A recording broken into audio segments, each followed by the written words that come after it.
আসসালামু আলাইকুম।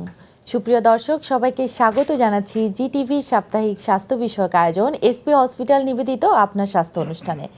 পুরো অনুষ্ঠান জুড়ে আপনাদের সাথে থাকছি আমি ডক্টর শায়লা হক। বর্তমান যুগে ফিজিওথেরাপির অনবদ্য চিকিৎসায় কিন্তু ভালো হয়ে যাচ্ছে হাঁটু, কোমর এবং ঘাড় ব্যথার মধ্যেও ক্রনিক সমস্যাগুলো। মানুষ হয়ে উঠছে সচল এবং এই সমস্যাগুলোর ফিজিওথেরাপি চিকিৎসার তারা কিন্তু স্বাভাবিক জীবনেও কাজ করে বেড়াচ্ছেন। এই চিকিৎসাগুলোর আসলে আধুনিক চিকিৎসা পদ্ধতিগুলো কিভাবে কাজ করছে এই চিকিৎসা পদ্ধতি আমাদের শরীরে, এই বিষয়গুলো সম্পর্কে জানাতে আমাদের এই আয়োজন। আমাদের আজকের আলোচনার বিষয় হচ্ছে হাঁটু এবং কোমর ব্যথার অপারেশনবিহীন আধুনিক ফিজিওথেরাপি চিকিৎসা। আমাদের এই সম্পর্কে জানাতে স্টুডিওতে উপস্থিত আছেন জনপ্রিয় বিশিষ্ট ফিজিওথেরাপি বিশেষজ্ঞ doctor S Chakraborty, chief consultant and chairman, SP hospital, সহযোগী অধ্যাপক, ঢাকা কলেজ অফ ফিজিওথেরাপি। আমাদের আজকের আলোচনার বিষয়ে আপনাদের যে কোনো পরামর্শের জন্য সরাসরি কল করুন টেলিভিশন স্ক্রিনে দেখানো নাম্বারে। চলে যাচ্ছি আমাদের আজকের অতিথির কাছে। আসসালামু আলাইকুম স্যার, আপনাকে স্বাগত জানাচ্ছি আমাদের আজকের আয়োজনে। কেমন আছেন? ওয়ালাইকুম আসসালাম। জি, আমি ভালো আছি। আপনি কেমন আছেন? আলহামদুলিল্লাহ স্যার, ভালো আছি।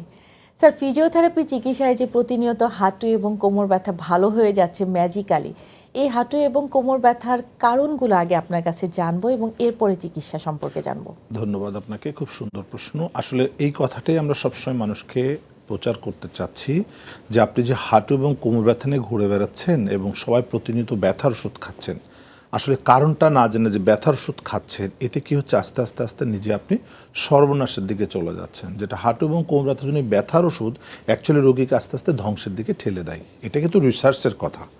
কারণ যত ব্যথার ওষুধ খাবে তত রোগী খারাপের দিকে যাবে। তাহলে প্রশ্ন হলো ব্যথার ওষুধ কেন দেওয়া হচ্ছে? হ্যাঁ, ব্যথা ওষুধের ডোজ কিন্তু সর্বোচ্চ 72 ঘন্টা। হ্যাঁ, একটা রোগী ব্যথায় তীব্র যন্ত্রণায় ছটফট করছে, আপনি দিতে পারেন একদিনের জন্য, কিন্তু 6 মাস, 1 বছর, 2 বছর কোনো রিসার্চ নাই যে কোমর ব্যথার জন্য 6 মাস 1 বছর ওষুধ খেতে হবে। তাহলে কেন খাওয়ানো হচ্ছে? ভুল। এবং রোগী কী হচ্ছে? আলটিমেটলি খারাপের দিকে চলে যাচ্ছে। আমাদেরকে যখন রোগী আসছে তখন তার হিস্ট্রি নিয়ে দেখছি যে 5 বছর ধরে কোমর ব্যথা এবং ওষুধ খেতে খেতে এত প্রেসক্রিপশন জমেছে। সব ওষুধে প্রেসক্রিপশনে একই ওষুধ, একই টাইপের ওষুধ, বাট কোম্পানি শুধু চেঞ্জ হচ্ছে। এইভাবে রোগী আস্তে আস্তে খারাপের দিকে চলে যাচ্ছে। কারণ এটার যে আসলে একটা ডিসিপ্লিন থাকতে হবে যে কোমর ব্যথা হলে কী ট্রিটমেন্টে যাবে। সব রোগের চিকিৎসারই কিন্তু একটা ডিসিপ্লিন থাকে। গাইনি বলেন, পেডিয়াট্রিক্স বলেন, অর্থোপেডিক্স বলেন, নিউরোলজি বলেন, প্রতিটা চিকিৎসারই কিন্তু একটা ডিসিপ্লিন আছে, একটা প্রোটোকল আছে। এক্সেপ্ট এই কোমর ব্যথা, হাঁটু ব্যথা রোগীদের কিন্তু ডিসিপ্লিন বা প্রোটোকল কোনোটাই তারা ব্যবহার করছে না বা পাচ্ছে না। এই জন্যই আসলে আমরা মেডিকেলে বলছি যে all the back pain patients are medical orphan. তারা এতিমের মতো কার কাছে যাবে? অ্যাকচুয়ালি কোমর ব্যথা রোগীটাকে আমরা বলছি মেকানিক্যাল প্রবলেম। কোমর ব্যথা হচ্ছে 99% মেকানিক্যাল প্রবলেম। মেকানিক্যাল সমস্যা মানে সেখানে ফিজিওথেরাপি একমাত্র সলিউশন, নো অল্টারনেট ওয়ে। এটা কিন্তু রিসার্চের কথা যে ফিজিওথেরাপি ছাড়া আপনি সমাধান পাচ্ছেন না, আদার্স সহযোগিতা করতে পারবে। যেমন রান্না করতে গেলে আপনাকে আগুন লাগবেই, আগুন কিন্তু ছাড়া পৃথিবীর কোনো কিছুই রান্না করা সম্ভব না। বাট মশলা চেঞ্জ হতে পারে, কিন্তু একমাত্র সলিউশন হচ্ছে আগুন আপনার লাগবেই। সেটা আপনি কারেন্ট দিয়ে দেন, গ্যাস দিয়ে দেন, লাকড়ি দিয়ে দেন। ঠিক তাই মেকানিক্যাল সমস্যার সমাধান করতে গেলে আপনার ফিজিওথেরাপি লাগবেই। তাহলে ফিজিওথেরাপিটা কমন করা উচিত। এখন আসেন কী কারণে কোমর ব্যথা হচ্ছে, এটা আমরা বলছিলাম মেকানিক্যাল ব্যাক পেন হচ্ছে। যেমন আমাদের কোমরের ডিস্ক প্রোলাপস হয়ে গেল, তো ডিস্ক প্রোলাপস হয়ে যাওয়ার একটা বড় কারণ হচ্ছে আমাদের উইকনেস, বডির ফিটনেস ফল, আনফিট। তাহলে আমার ফিটনেসটাকে বাড়ানোর জন্য ফিজিওথেরাপির বিকল্প কোনো রাস্তা নাই। ফাটাকে রিপেয়ার করার জন্য রেস্টে থাকতেই হবে। পাশাপাশি আপনি টুকটাক মেডিসিন আপনি কিছু শান্তির জন্য দিতে পারেন, না দিলেও চলে। But without exercise, without physical therapy আপনি কোমর ব্যথা রোগীকে কখনোই সুস্থ করতে এবং সুস্থ রাখতে পারবেন না। আবার যদি প্যাথোলজিক্যাল কোনো সমস্যা থাকে, যেমন টিউমারের কারণে তার কোমরের সমস্যা হয়ে আছে, টিউমারটা অপারেশন করতে হবে, দেন অপারেশনের পরে তো ফিজিওথেরাপি কিন্তু লাগবেই। তাহলে কি আসলো যে কোমরের যে সমস্যাই থাক ফিজিওথেরাপি কিন্তু আগুনের মতো লাগবেই। ক্যান্সার থাক ফিজিওথেরাপি লাগবেই, টিউমার থাক ফিজিওথেরাপি লাগবে। কারণ ক্যান্সার ট্রিটমেন্টের পাশাপাশি ফিজিওথেরাপি, টিউমার ট্রিটমেন্টের পাশাপাশি ফিজিওথেরাপি। এবার মেকানিক্যাল সমস্যা থাকলে সোজা ফিজিওথেরাপি। তাহলে যেখানে 100% ফিজিওথেরাপির এফোর্ট আসবে, সেখানে ফিজিওথেরাপির কাছে যাচ্ছে একটা রোগী 5 বছর পর। তাহলে ধরে নিলাম 5টা বছর সে ভুল ট্রিটমেন্টের শিকার হচ্ছে। তো এই কোমর ব্যথা যারা আবার বেশি দিন মানে সাফার করছে, তাদের আবার হাঁটুতে প্রবলেম হয়ে যাচ্ছে। এটাও কিন্তু রিসার্চের প্রমাণিত, যেটা long time back pain, bilateral both নি জয়েন্ট পেনের কারণ। এটা আমার কথা না, এগুলো সব রিসার্চের কথা। সো এই যে কোমর ব্যথা যারা লং টাইম সাফার করছে, একসময় কোমরটা নামনেস হয়ে যাচ্ছে, পেশেন্টের ব্যথা ফিল করছে না, তখন কি পায়ের শক্তি ফল করছে, পায়ের শক্তি কমে যাচ্ছে, ফলে বডির ওজন আঘাত করে হাঁটুর কার্টিলেজগুলো ভেঙে ফেলছে। তার হাঁটুর চিকিৎসা শুরু হচ্ছে কিন্তু কোমরের কোনো ট্রিটমেন্ট হচ্ছে না, ফলে রোগী কিন্তু রেসপন্স করছে না, আস্তে আস্তে খারাপের দিকে যাচ্ছে। রুগী যে বলছে স্যার আমার হাঁটু ব্যথা, হাঁটুর চিকিৎসায় চলছে। তাই আমি বলি ভাই রুগীর চোখ হচ্ছে দুইটা, কারণ রুগী দুই চোখ দিয়ে দেখে, তার দুইটা হাঁটুতেই ব্যথা, কিন্তু বিশেষজ্ঞের চোখ তিনটা। বিশেষজ্ঞের চোখ তিনটা থাকতে হবে। রুগী বলবে হাঁটুতে সমস্যা, আমার তৃতীয় চোখটা ঘুরতে থাকবে, কেন সমস্যাটা হলো, সে কি কোনো ইনফেকশনের কারণে হচ্ছে, কোনো প্যাথোলজির কারণে হচ্ছে, না কোমর থেকে আসছে, এটা আমার তৃতীয় চক্ষু বলে দেয়, যার ফলে আমি ওইভাবে ইনভেস্টিগেশন করে আইডেন্টিফাই করে ফেলি। সো আমরা এসপি হসপিটালে কিন্তু কোমর ব্যথা হাঁটু ব্যথাদের চিকিৎসা রোগীদের সাকসেসফুল রেট 100%। যত হাঁটু ব্যথা কোমর ব্যথা রোগী আসুক দ্রুত ভালো হয়ে যাচ্ছে। এবং আমাদের হসপিটালে কোনো পেন কিলার ব্যবহার করছি না আমরা, খুবই রেয়ার, যেটা একটা ডোজ কখনো লাগতেও পারে, নাও লাগতে পারে। মানে কারণটা আগে রুল আউট করে ফেলাটা Right. অনেক ইম্পর্টেন্ট, যে সেটা এক্সাক্ট কোমর থেকে আসছে নাকি হাঁটু থেকে আসছে। So, আমরা আরও জানবো, একজন দর্শক আছেন জি, অপেক্ষায়। অবশ্যই। আসসালামু আলাইকুম দর্শক, নাম ঠিকানা এবং বয়স বলে প্রশ্নটি করুন। আসসালামু আলাইকুম। ওয়ালাইকুম আসসালাম। আমি ফোন দিয়েছিলাম, সেটা হচ্ছে যে আমরা যখন ঘুমায় থাকি বালিশ কুচানিত কারণে মাঝে মাঝে ঘাড় ব্যথা করে। আর হলো মানে সোফাতে যখন বসে আমরা টিভি দেখি বা সোফাতে শুয়ে আমরা টিভি দেখি, তো যখন ঘাড়টা নাড়াতে যাই বা উঠতে যাই তখন ঘাড় প্রচন্ড ব্যথা করে। এটা সমস্যাটার কারণটা কি? আপনার বয়স কত? বয়স আমার হলো 35। 35। জি, ধন্যবাদ। আসলে যেটা আর্গোনমিক্স, ওনার আর্গোনমিক্সের প্রবলেম হচ্ছে, ওনার আর্গোনমিক্স কারেকশন করতে হবে। প্রতিটা বডির কিন্তু আর্গোনমিক্স আলাদা আলাদা হয়, কেউ হাইট বেশি থাকে, কেউ হাইট কম থাকে, কেউ মোটা থাকে, কেউ চিকন থাকে। বাট আমরা বলি শোয়ার জন্য অবশ্যই সফট আরামদায়ক বিছানা ব্যবহার করতে হবে। অনেকে কিন্তু ভুল বলে যে আপনি কাঠের উপরে শুবেন, শক্ত বিছানায় শুবেন, এটা কিন্তু ভুল কনসেপ্ট। আমাদের বডি কখনই শক্ত জিনিস পছন্দ করে না, সফট হতে হবে, কারণ আমাদের বডির শেপটা কিন্তু বেঁকা, সোজা না, বেঁকা তেরা আছে।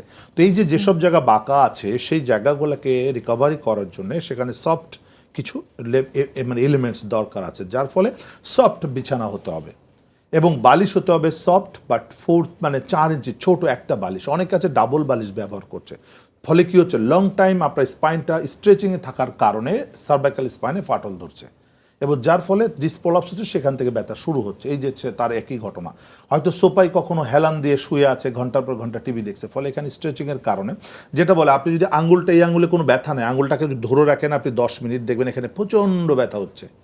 1 ঘন্টা ধরে রাখলে ব্যথা আরও বেড়ে যাবে, 2 ঘন্টা ধরে রাখলে ভিতরে সফট টিস্যু ছিঁড়ে যাবে। ঠিক তাই আমাদের নর্মাল যে পোশ্চার থাকে সেটাকে রিকভারি, সেটাকে কারেকশন করার জন্য আমাদের স্বাভাবিক যে আর্গোনমিক্সটা সেটাকে আমাদের ঠিক রাখতে হবে। তো এক একজন এক এক টাইপের।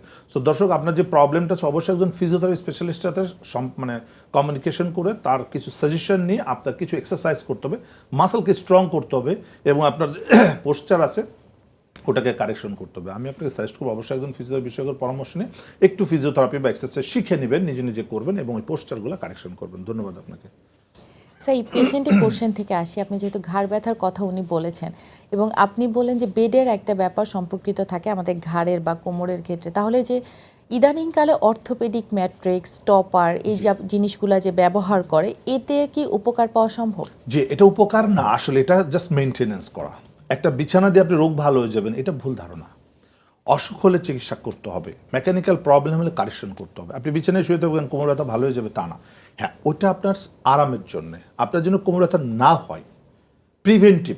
সো ওগুলো ব্যবহার করতে হবে প্রিভেনশনের জন্য। হ্যাঁ, অবশ্যই ওগুলো কিছুটা হলো তারা রিসার্চ করে বানিয়েছে, বাট দেখতে হবে সব বিছানা যে সব একই রকম হবে। বাট আমরা বলি যে সবার তো আর সম্ভব না ওই মেডিকেটেড বিছানা কিনে নিয়ে যাওয়া। তো যে কারণে আমরা বলি ভাই তোষকটাই ব্যবহার করেন, একটা সফট তোষক ব্যবহার করেন যেটা সবার জন্য অ্যাভেলেবেল, কারণ আমরা বাংলাদেশে আছি।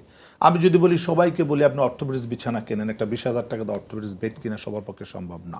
বাট একটা 1,000 টাকাতে একটা তোষক বানানো সবার জন্য সম্ভব। বাট যদি একটা লেম্যান, একটা গ্রামের একজন গরিব দুঃখীও, সেও যদি একটা তোষকে ঘুমায়, সেও কিন্তু আরামে থাকবে। বাট রং কনসেপ্ট তাকে ক্ষতি করবে। আপনি যদি লং টাইম ফ্লোরে ঘুমাইতে থাকেন, আপনার মানে স্পাইন যে তার যে স্ট্রাকচার থেকে সে বিচ্যুত হবে। স্বাভাবিক স্ট্রাকচার যখনই ব্রেক করবে তখনই আপনি বিভিন্ন ধরনের প্রবলেম ফেস করবেন। স্যার একটু আমাদেরকে ডিটেলস বলবেন যে হাঁটু এবং কোমর ব্যথায় ফিজিওথেরাপি কি চিকিৎসা আধুনিক দেওয়া হয়? ফিজিওথেরাপিটা আসলে আগেও ছিল, এখনও আছে, ভবিষ্যতেও থাকবে। কারণ ফিজিওথেরাপিটা হচ্ছে ন্যাচারাল ট্রিটমেন্টের মধ্যে পড়ে, আমাদের বডির ইমিউন সিস্টেমকে স্ট্রং করা, বডির ফিটনেসটাকে গেইন করার মাধ্যমে। ফিজিওথেরাপির একটাই স্বপ্ন থাকে বা একটা এইম থাকে যে পেশেন্টকে রিহ্যাব করা, পুনর্বাসন করা, যে কোনো কন্ডিশন থেকে তাকে ফিজিক্যালি ফিটনেস তৈরি করা। একটা স্ট্রোক পেশেন্ট প্যারালাইসিস হয়ে এসেছে, আমাদের এইম থাকে কি তার মাসেল পাওয়ারটাকে আবার গেইন করানো, যেটা হারিয়ে ফেলেছে সেটাকে আবার কারেকশন করে আবার ফিরিয়ে নিয়ে আসা। তো ফিজিওথেরাপি কোমর ব্যথা রোগী সে মুভমেন্ট করতে পারছে না, তার কারেকশন করে মুভমেন্টে ফেরত দেওয়া। সো আসলে ফিজিওথেরাপিটা থেরাপিউটিক এক্সারসাইজের মধ্যে মেডিসিনের মতো কাজ করছে, লাইক আস অ্যান্টিবায়োটিক। অনেক আছে ফিজিওথেরাপি এলোমেলো নিতে থাকে, ফলে কাজ করে না। দেখবেন বহু রোগ আছে ফিজিওথেরাপি নিচ্ছে, সপ্তাহে 2টা নিচ্ছে, 1টা নিচ্ছে, 3টা নিচ্ছে, যখন যা করছে তাই করছে, কখনোই সে কাজ করবে না, কখনোই সেটা সাকসেসফুল হবে না। একটা অ্যান্টিবায়োটিক যদি ইচ্ছা মতো খাওয়া যায় সেটা কোনদিন কাজ করবে? এটা নির্দিষ্ট ডোজ থাকতে হবে, টাইমিং থাকতে হবে, রিপিটেশন থাকতে হবে। ঠিক তাই ফিজিওথেরাপি অ্যান্টিবায়োটিকের মতো প্রতিদিন কতটা থেরাপি দিতে হবে এটা নির্দিষ্টভাবে সিলেকশন করতে হবে তার রোগের কন্ডিশন অনুযায়ী। ফিজিওথেরাপি সারা জীবন দেওয়ার কোনো সুযোগ নাই, যেমন অ্যান্টিবায়োটিক সারা জীবন খাওয়ার সুযোগ নাই। ঠিক তাই অ্যান্টিবায়োটিক একটা নির্দিষ্ট ডোজ থাকে, 7 দিন হতে পারে, 10 দিন হতে পারে, 1 মাস হতে পারে, 6 মাস হতে পারে, 18 মাস হতে পারে। এটা ডিপেন্ড করে যে তার কী কন্ডিশন। এখন জ্বরের ভাইরাল ইনফেকশনের জন্য যে অ্যান্টিবায়োটিক, টিবির ইনফেকশন সেই অ্যান্টিবায়োটিক চলবে না, টাইমিংটাও ঠিক না, টাইমিংটাও চেঞ্জ হবে। ঠিক তাই কোমর ব্যথা রোগীর জন্য এক ধরনের ফিজিওথেরাপি, হাঁটু ব্যথা রোগীর জন্য এক ধরনের ফিজিওথেরাপি, টাইমিংটাও কিন্তু আলাদা। সো যে কারণে আসলে আমাদের দেশে ফিজিওথেরাপি অ্যানোমালিসভাবে হচ্ছে, বিভিন্ন জায়গায় যাচ্ছে, জাস্ট একটু শেক দিচ্ছে, হিট দিচ্ছে, চলে আসতেছে। এটা আসলে ফিজিওথেরাপি, তারা প্রতারিত হচ্ছে, টাকা নষ্ট হচ্ছে, রোগী ক্ষতিগ্রস্ত হচ্ছে। প্রতিটা রোগকে, প্রতিটা সমস্যাকে আগে আইডেন্টিফাই করতে হবে, দেন তার সিলেকশন করতে হবে কোন কোন এক্সারসাইজ তার জন্য প্রযোজ্য, দিনে কতবার দিতে হবে, কতদিন দিলে সে সুস্থ হয়ে যাবে, তারপর আর দরকার নাই। যেমন কোমর ব্যথা রোগীদের সাধারণত কোনো রোগীর একটা থেরাপিতেই ভালো হয়ে যাচ্ছে, কোনো রোগীর 3 সপ্তাহ লাগতে পারে, কোনো রোগীর 4 সপ্তাহ লাগে, তার আর সর্বোচ্চ লাগলে 6 সপ্তাহ। মানে খুবই সিরিয়াস কন্ডিশন যদি রোগী হয় কোমর ব্যথা, তাহলে তার সুস্থ করার জন্য সর্বোচ্চ 6 সপ্তাহ সময়ের প্রয়োজন। 6 সপ্তাহ পর কিন্তু আর ফিজিওথেরাপির কোনো প্রয়োজন নেই। এটা হচ্ছে ডোজ, অ্যান্টিবায়োটিকের মতো। তাহলে অনেক কাছে বছর বছর ফিজিওথেরাপি করে, ভালো হচ্ছে না কেন? কারণ সঠিক স্যার, আমরা জানবো, একজন দর্শকের ফোন নিয়ে নিচ্ছি। আসসালামু আলাইকুম দর্শক, নাম, ঠিকানা এবং বয়স বলে প্রশ্নটি করবেন। দুঃখিত, লাইনটি কেটে গিয়েছে। দর্শক, আপনি আবার চেষ্টা করুন। স্যার, যেটা বলছিলেন যে ফিজিওথেরাপি চিকিৎসাটা কিভাবে দেওয়া হয় হাঁটু এবং কোমর ব্যথা রোগীর ক্ষেত্রে, কি চিকিৎসা পদ্ধতি আছে? মানে এটা কি স্যার কোনো স্পেসিফিক আছে যে ব্যায়াম বা ব্যায়াম ছাড়াও আরো না, কোনো ফিজিওথেরাপি মানে হচ্ছে থেরাপিউটিক এক্সারসাইজ, নাথিং এলস। আপনি যদি ফিজিওথেরাপি বলেন তাহলে ফিজিওথেরাপি ফিজিক্যাল এক্সারসাইজ। যেমন পেইন কিলার মানে পেইন কিলারই, হ্যাঁ, পেইন কিলারের সাথে সাপোর্টিং হিসেবে আপনি গ্যাস্ট্রিক ওষুধ খেতে পারেন, কিন্তু পেইন কিলারকে গ্যাস্ট্রিক ওষুধ খেয়ে পেইন কিলার বলা যাবে না, আমি পেইন কিলার খেয়েছি। ঠিক তাই ফিজিওথেরাপি মানে হচ্ছে থেরাপিউটিক এক্সারসাইজ, হচ্ছে অল ইন অল। এখন আসেন পাশাপাশি সাপোর্টিং হিসেবে আপনি ইলেকট্রোথেরাপি ব্যবহার করতে পারেন, পাশাপাশি আপনি হাইড্রোথেরাপি ব্যবহার করতে পারেন, পাশাপাশি আপনি মেডিসিনও কিছু ব্যবহার করতে পারেন, but this is not physiotherapy. Physiotherapy দর্শকের ফোন নিয়ে নিচ্ছি। আসসালামু আলাইকুম দর্শক, নাম, ঠিকানা এবং বয়স বলে প্রশ্নটি করুন। আসসালামু আলাইকুম, আমি ঢাকা থেকে বলছি। জি জি বলুন, আমরা শুনতে পাচ্ছি। হচ্ছে 62 বছর আমার পেশেন্টের বয়স। জি। ওনার প্রবলেমটা হচ্ছে না, হাতের যে কবজি আছে এই দুইটা, মানে দুই হাতের কবজি ফুলে যাচ্ছে। আচ্ছা, তো ডাক্তার দেখাইছি, মেডিসিন দিচ্ছে, এখন ওইখানে একটা বেল্ট দিচ্ছে, বেল্টটা ইউজ করতেছে, বেল্ট যতক্ষণ ইউজ করতেছে ততক্ষণ ব্যথা কম থাকে। আবার একটা ইনজেকশন যদি কিছু দিচ্ছে, ওটা ব্যথা হলে দিতে হয় বা 6 মাস বা 3 মাস পর পর এরকম দিতে বলছে। তো এইটা কিভাবে ইয়ে করা যায়? দুই কবজিতে ব্যথা, আর কোথাও ব্যথা আছে? আর হলো পায়ে গোড়ালির এইদিকে। গোড়ালিতে ব্যথা আছে, ঘাড়ে, কোমরে, পিঠে ব্যথা আছে? না না, এরকম না। আচ্ছা, ব্যথাটা কেন হলো আপনাদের কোনো মানে বলেছে কি রোগের কারণে ব্যথাটা হয়েছে? না, এরকম তো কিছু বলেন। ফিজিওথেরাপি দিচ্ছেন? না না, ফিজিওথেরাপি। জি, ধন্যবাদ, আমরা উত্তরটা দিচ্ছি। দেখেন, এখানে দুইটা কবজিতে ব্যথা, ওনাকে রেস্টে রেখেছে বেল্ট দিয়ে, অনেকে রাখে বেল্ট দিয়ে রাখে, আস্তে আস্তে কিন্তু এই জয়েন্টটা স্টিফ হয়ে যায়। হ্যাঁ, যখন বেল্ট দেয় তখন রোগী একটু আরাম পায়, কারণ নাড়াচাড়া করলে ব্যথা লাগতো, সেটা লাগছে না, কিন্তু আস্তে আস্তে কিন্তু রিস্ট জয়েন্টটা স্টিফ হয়ে যাচ্ছে এবং এটা পার্মানেন্টলি ডিসেবল হয়ে যাবে, ক্ষতিগ্রস্ত হবে। এই জন্য বেল্ট ব্যবহার করা যাবে না, মুভমেন্ট করতে হবে, কারণ এখানে কিন্তু ভাঙার কোনো ইতিহাস নাই। রোগী তো বলে না যে আমার জয়েন্টটা ভেঙে গিয়েছে, তাহলে যেহেতু ভাঙে নাই তাকে রেস্টে রাখার কোনো সুযোগ নাই, তাকে মুভমেন্ট করতে হবে, তাহলে বেল্টের কোনো প্রয়োজন নাই। This is physiotherapy. ইনজেকশন দিয়েছে, ওষুধ দিয়েছে, বেল্ট দিয়েছে, এতে কি হবে? সাময়িক ব্যথা কমবে। রোগী যদি 2 মাস 3 মাস মুভমেন্ট না করে, তাহলে এই হাতটা চিরজীবনের জন্য অকেজে হয়ে যাবে। এরকম অনেক রোগী আমাদের কাছে আসে, হাত জয়েন্ট স্টিপ করে চলে আসছে, হাত আর মুভমেন্ট করে না, তখন কি পার্মানেন্ট নষ্ট হয়ে গেল। সো এটা ডে 1 থেকে ফিজিওথেরাপি করতে হবে। হ্যাঁ, সাপোর্টিং হিসেবে যেটা বললাম আমি, যেমন এখানে ফিজিওথেরাপির সাথে সাথে ফার্মাকোথেরাপি ইনজেকশন দিতে পারে।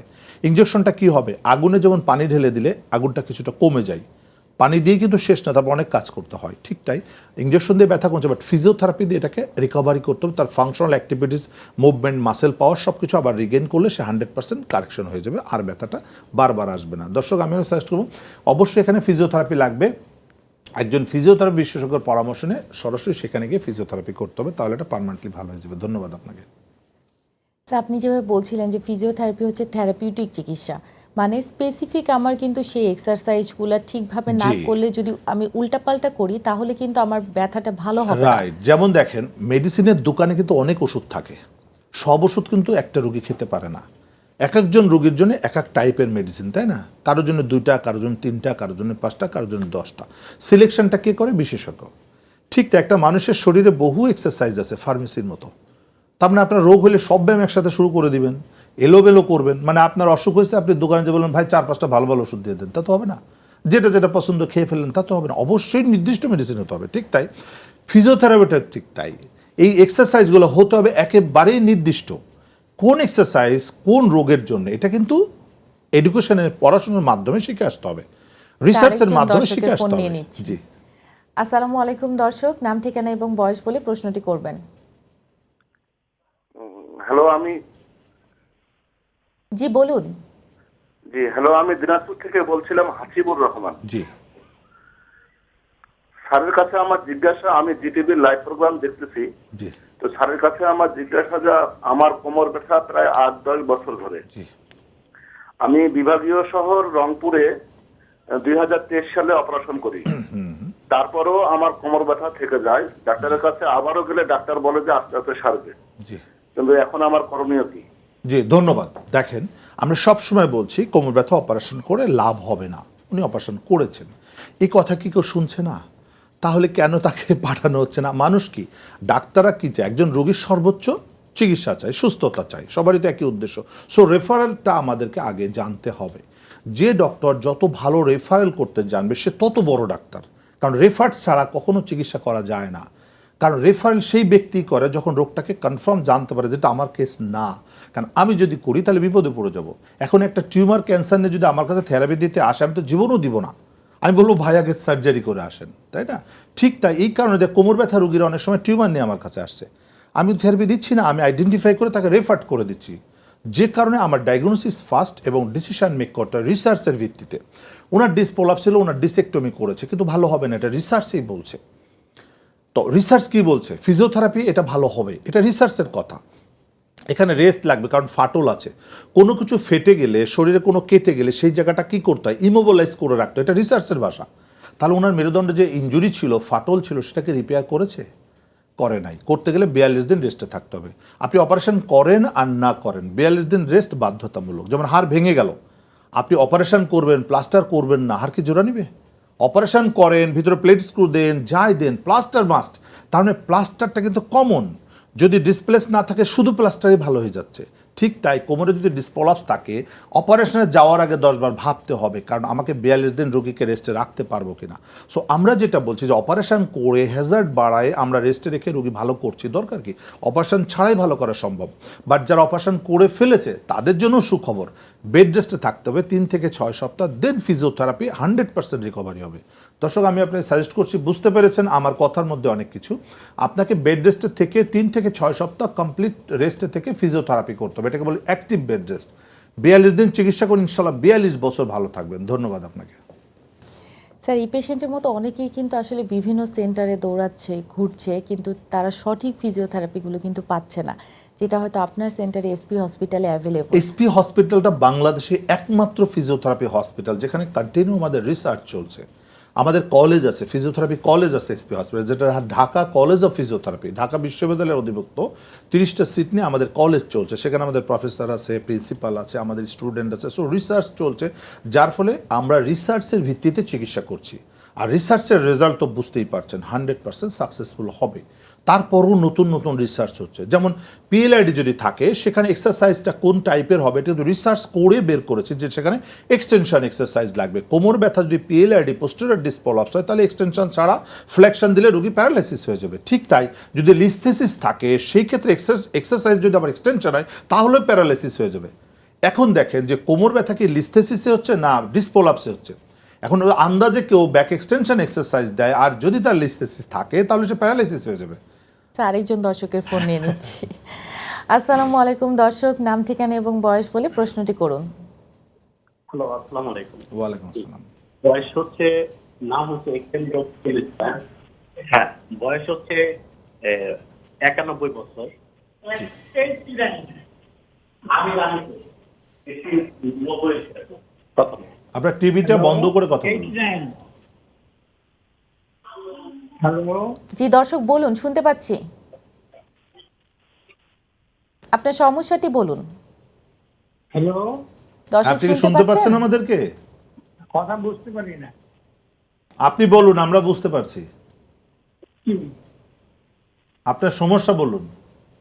আমার সমস্যাটা হলো অনেকদিন আগে রাত্রে ঘুমের থেকে উঠে কাঠের থেকে আমার, আপনারা শুনতে পাচ্ছেন? জি জি শুনতে পাচ্ছি, বলুন। স্যার, কাঠের থেকে আমি পড়ে গেছিলাম। তারপরে আমার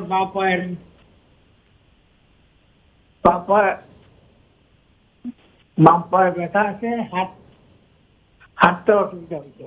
জি। এখন রাইট সময় আবার সেই কিছু ফিজিওথেরাপি করবে, যেটা বলে সেটা করছি। করার পরে এখন আমার হলো যে আমি বসে দাঁড়াইতে পারি না। জি